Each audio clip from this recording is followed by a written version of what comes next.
Or are you living your life purposefully and meaningfully by knowing what you really are and what your connection with that higher power is?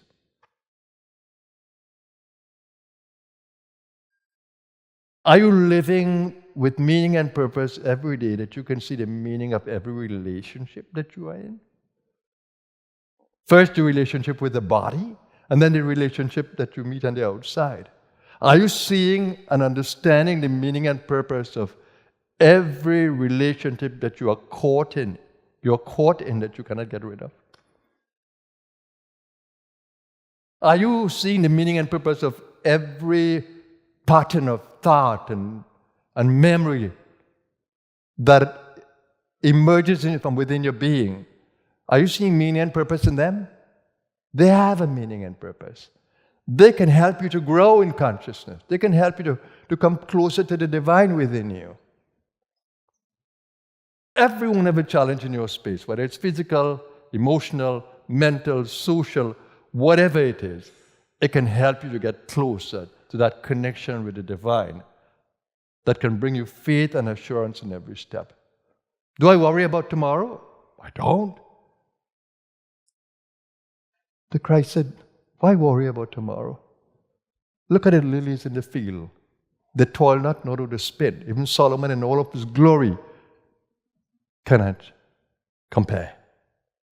He says, but seek ye first the kingdom of the divine and its righteousness, and all these things that you need and want will come to you. The same with Krishna in the Bhagavad Gita. Focus on me single-mindedly, and I'll fully protect you and take care of your every need. It is seeing meaning and purpose in every event in your life as a blessing that can help you to get closer to the divine. Not for survival, not as duty, no, as a tool, as a means of getting closer and closer to your divine self. Life is full of meaning if only you can see it. Don't avoid relationships. Don't avoid getting involved in the world, because you might learn a whole lot more than sitting down quietly and suppressing all your desires. No, get involved. But grow through them. Let them help you to grow. Don't suppress anything at all. You want to eat something? Go eat it. See what happens. Explore. And grow from it.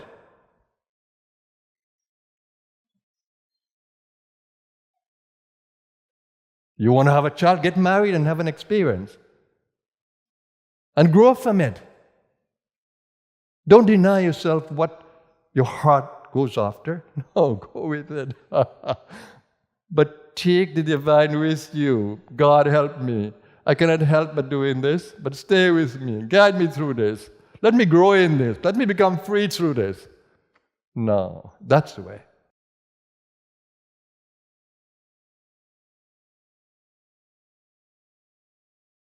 To really experience the things that I'm speaking about, you'd realize that you need to shift the consciousness.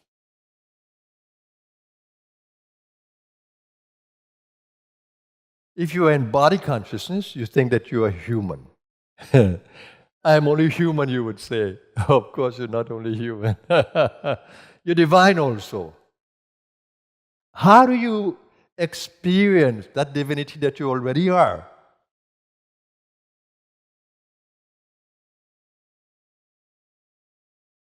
The divine is already existing in you. It's the infinite consciousness that you exist in. It is the divine that is energizing your voice, your attention, your intention. It is behind your self-identity, your ego. It is the divine that is there. But you think yet that you are the human body. That illusion that you are the body when you're not, we call it Maya, the grand illusion. Do you know how many people in this world are caught in the consciousness that they're the physical body? Totally unaware of this soul power and soul consciousness. Totally unaware. They believe in it, but belief is not experience.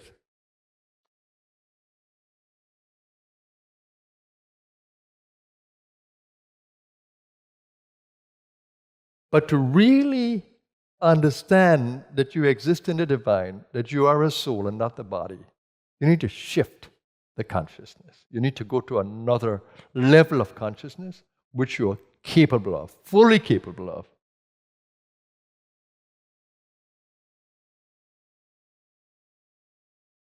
We came into this world in the body to grow in consciousness, to shift the awareness.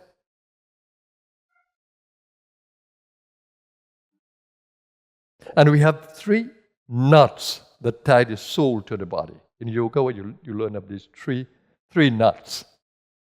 One ties you to the physical body, one ties you to the emotional body, and one ties you to the mental body. With these knots, we cannot escape so easily from the ignorance. When these knots are there, ignorance is there. Illusion is there. So we have to untie these knots. So the play of the human experience is to grow in consciousness and to untie these knots that we have.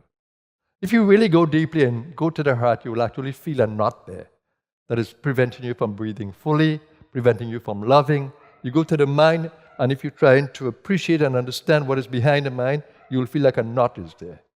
There's a blank. When you try to put life into the body, you try to energize the body is limited because there's a knot at the root. If you were to break these knots, then love pours into the space from the heart. Then into the body flows prana abundantly and freely. And then to the mind, intuition comes. Guidance from within comes. So these 3 knots are important. They're called granthis in the Sanskrit. And it's important to loose these knots. Now the magic is, this is the field in which those knots are loosened. Even if you just sit in the sessions with me, do nothing, these knots will begin to loosen up. Even if you just listen to me sing or speak or just sit with me, because the field that I co-create with you is an expansive field, and these knots would automatically open. That's the principle of Mahayoga. When they open, they will challenge you.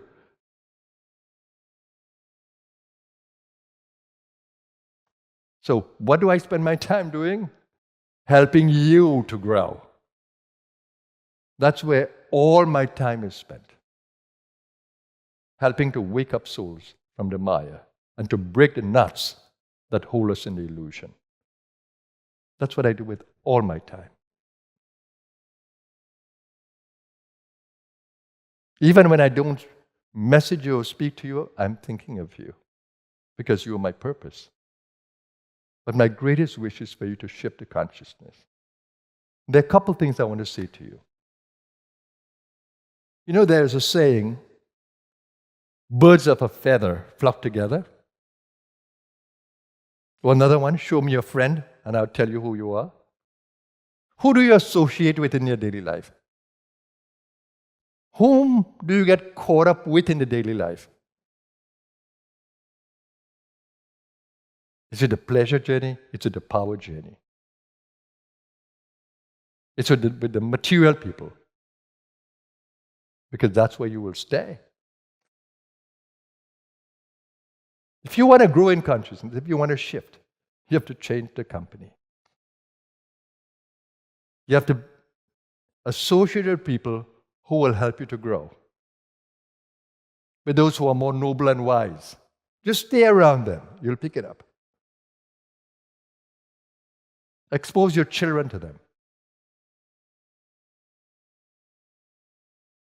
Just the field around them will lift your energy, lift your aura, and help to expand your awareness. Just the field. So company is extremely important. And the next is self-discipline.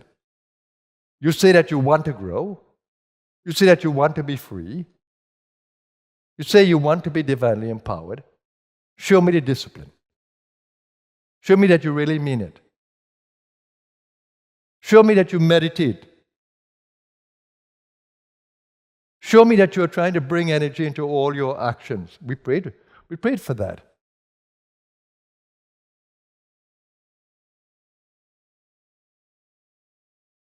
Show me that your every action is inspired by the nobility within you. Show me. That kind of discipline is required. Oh, I'm so busy. I have so much to do. I have so much responsibilities. Well, why don't you do all these things in a higher awareness? Why don't you take care of all your responsibilities from a deeper and more empowered space inside than from an ignorant space? No matter how tied up you are in the world, you can find the divine right there. You don't have to go anywhere else.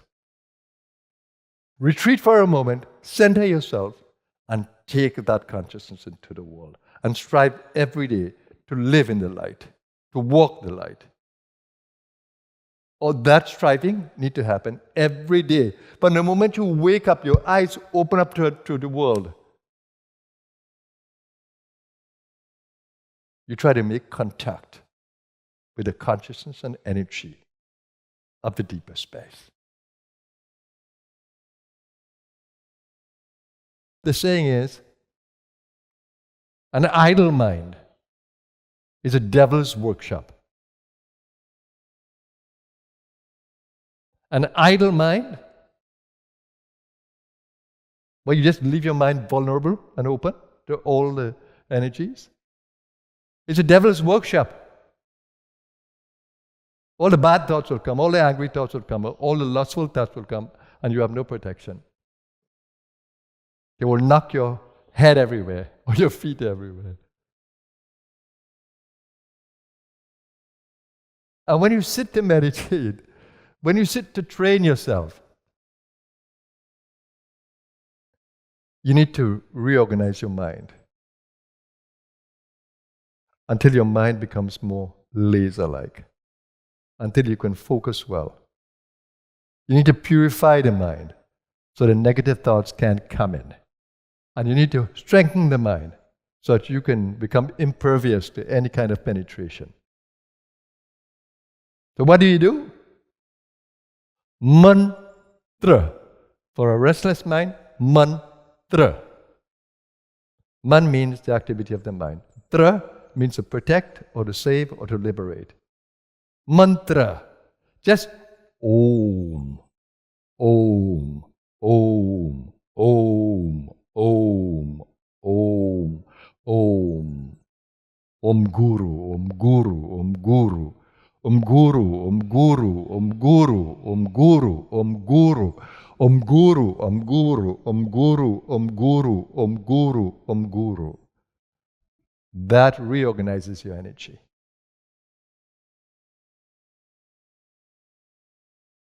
And if you find your body restless, just take the beads and turn the beads in your hand. Om Guru, Om Guru, Om Guru, Om Guru, Om Guru, Om Guru, Om Guru, Om Guru, Om Guru. After a while, you wouldn't need the beads. And if you are very subtle, if you are more developed, you can use the breath, the prana and apana. Mantra in the in-breath, mantra in the out-breath. Mantra in the in-breath, mantra in the out-breath. And then the breath has the power to balance your energies at every chakra, because your breath is connected to every chakra subtly, either pingala, left and right nostril, to every chakra going down. And all those of you who have been awakened by me, the secret of the breath will come to you naturally. The secret of the mantra will come to you naturally. Kundalini will guide you from inside. Oh, where are you of awakened Kundalini? Because when she's awakened within you, she's going to challenge you because you woke up, not the devil, but the divine within you. But she's going to challenge you like the devil would.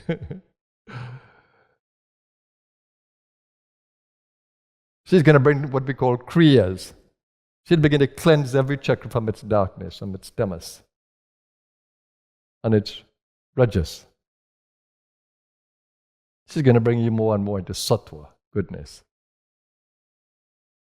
So do you follow her? Do you make that connection with her? She's the love in your heart. She's the peacefulness in your mind. She's the intuition behind your thoughts. She's the joy behind your actions. She's the life force behind your actions. If at all you can make that connection with her. I do nothing without her.